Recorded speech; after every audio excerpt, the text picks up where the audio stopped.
Hello and welcome to my channel. My name is Lizzie and this year I'm on a mission to add more creativity and art to my daily life.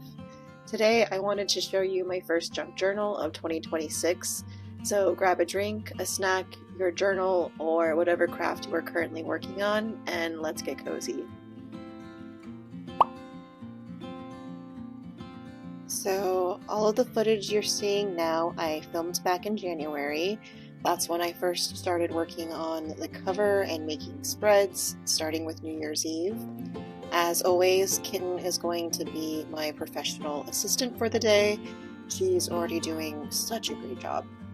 Let me just start off by saying that, in my opinion, the only thing that you really need is one item and one item only. That, of course, is a journal. Surprise. You also need to start collecting junk, but these things should happen organically throughout your day or a week. This is technically my second junk journal. I started my first one last summer, but for the last one, I wanted to keep it really low pressure. So I just took an old blank notebook I had lying around and I started with that one. Ever since then, though, I've really fallen in love with junk journaling. It's become my new favorite hobby. So I really wanted to make this cover special. I got this ribbon from the best craft store. They had a bulk of vintage ribbon that I thought would be perfect for crafts like these. It really has come in handy. A lot of these stickers I pulled out I have kept in my collection for quite a few years now. In the words of our craft queen, Martina, don't save your stickers for a special occasion. Today is that special occasion. I think that quote holds even more weight when it comes to the cover of your journal. This is something I plan to keep for the rest of my life, to look back on, so I can't think of a better occasion to use my special stickers for. The girl with her cats I got at one of my favorite bookstores in town a few years ago. The three-colored cat I got because she reminds me of the colors of my cat. The cat with the disco ball my friend got me for my birthday one year. I already have a lot of happy memories of these stickers, so I think they're perfect to add to the cover.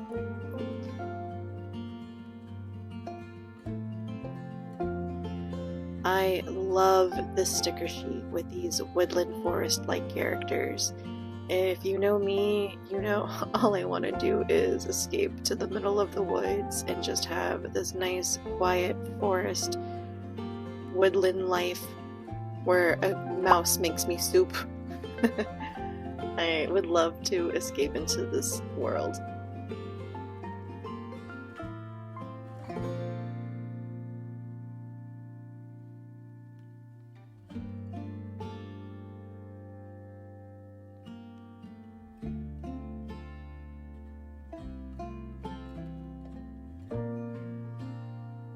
And here she is with the cover complete. There is something about a blank journal that just gets the brain neurons going, am I right? I can't wait to fill this up. I am honestly shocked by how thin it is. I felt like my first one kind of exploded. Here she is now in all of her glory. When I show you the completed version of the green one at the end of this video, you will see that the quality of this brand really did help keep the bulk down. I was a little bit more mindful this time about the type of junk I added to this to make sure it will hold up over time. So that was one of the lessons I did learn from my first go at this.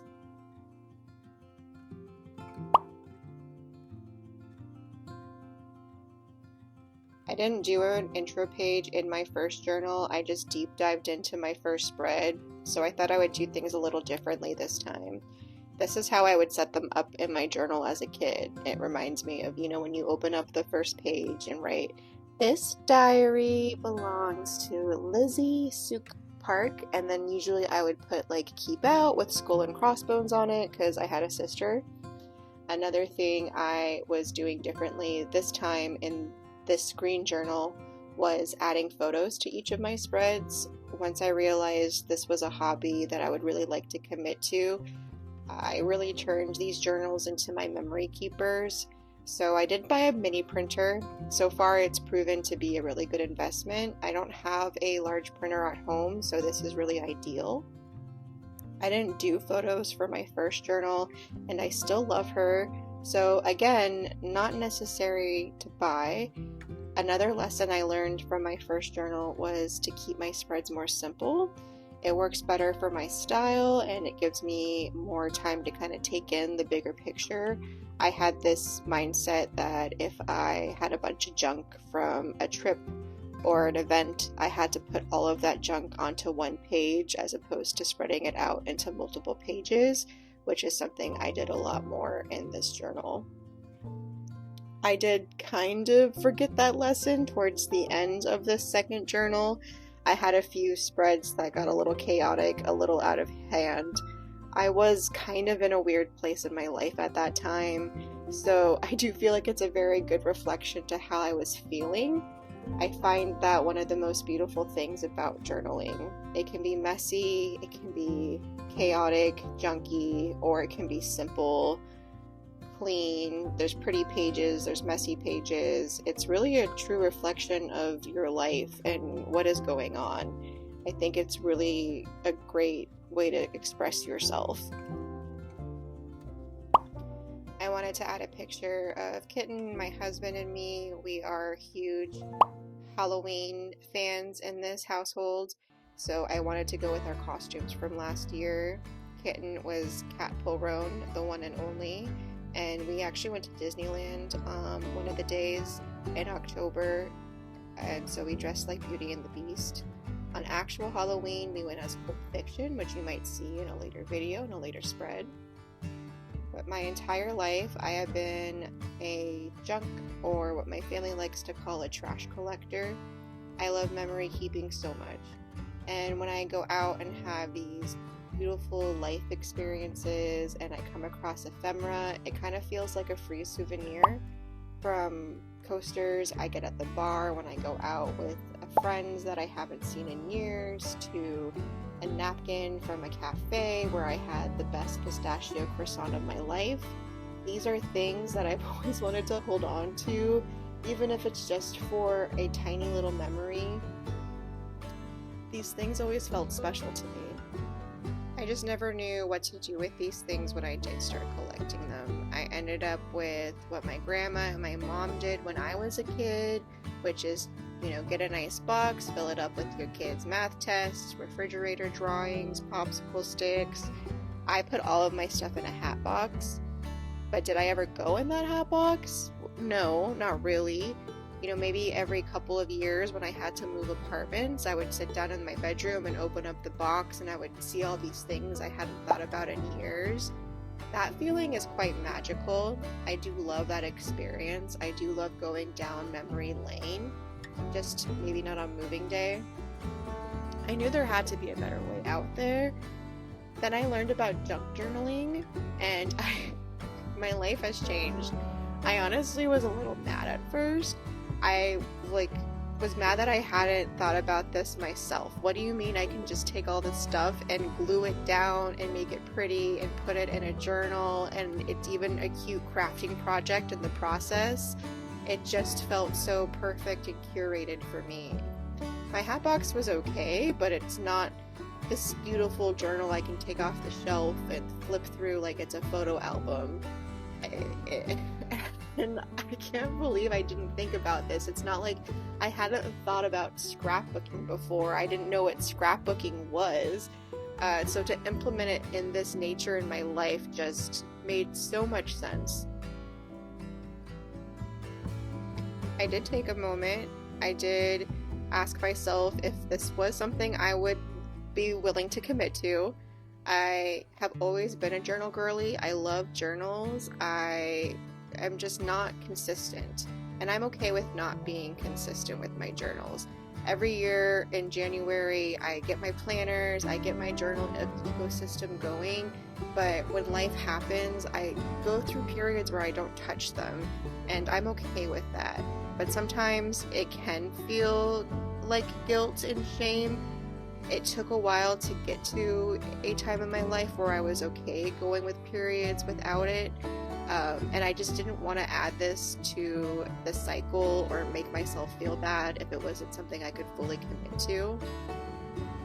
So that's why I picked a journal that I already had that was blank, and it didn't work as far as structure, and I am deeply concerned about her future and how she's going to do, but it made investing into a new hobby feel very low stakes.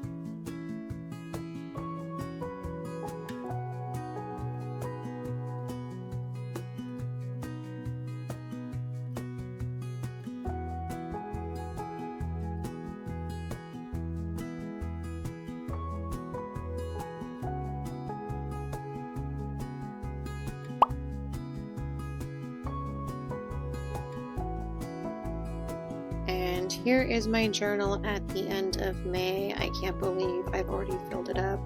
I actually didn't get to put some of my things from April and May in here. That'll be put in my next journal. I decided to add some craft beads to the side flourishing.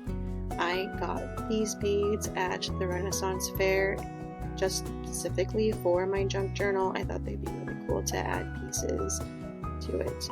Little did I know that they would not fit the journal the way I thought.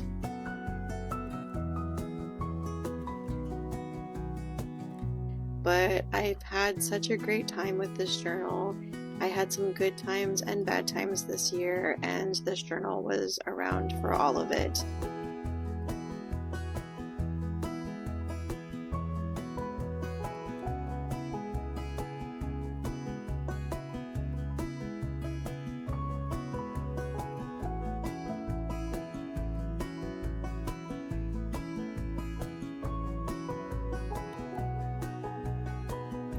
Here I am trying to put the beads I got from the Ren Fair onto my journal, and the string is way too big for the holes. I don't know what I was thinking. I try though, I try. After a while, I figured out I need to get one of these jewelry hooks in order to make one of them work.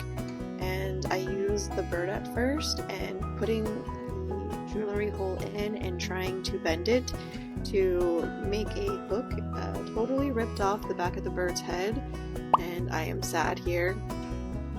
But thank God I got this glue from the thrift store down the street just the other day.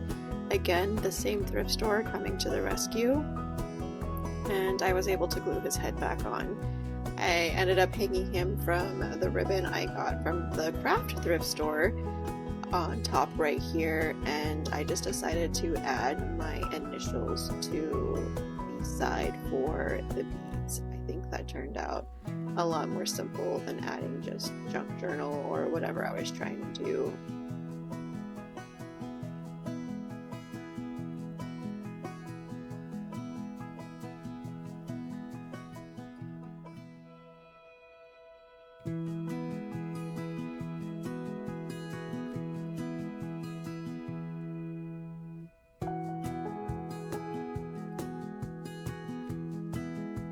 And here she is.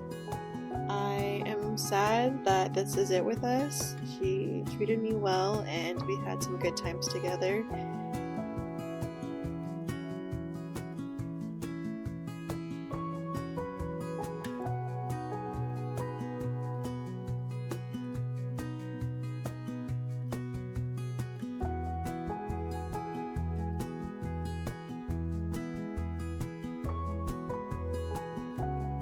Some of my favorite spreads in here, of course, would be the Gilmore Girls one. I love Gilmore Girls, and this was truly one of the best days of my life, so I will truly cherish this one.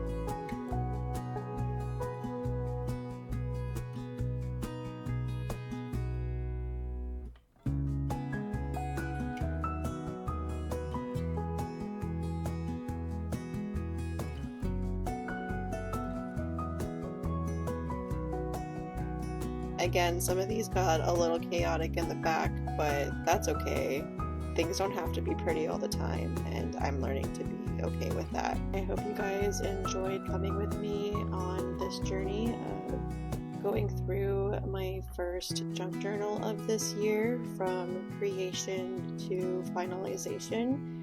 I can't wait to start my new one. It's going to be this pretty purple one, and I'll take you along on that journey as well. Thank you so much for joining me on this craft session. I hope you had a good time. I know I did, and I hope you'll join me for the next time we craft.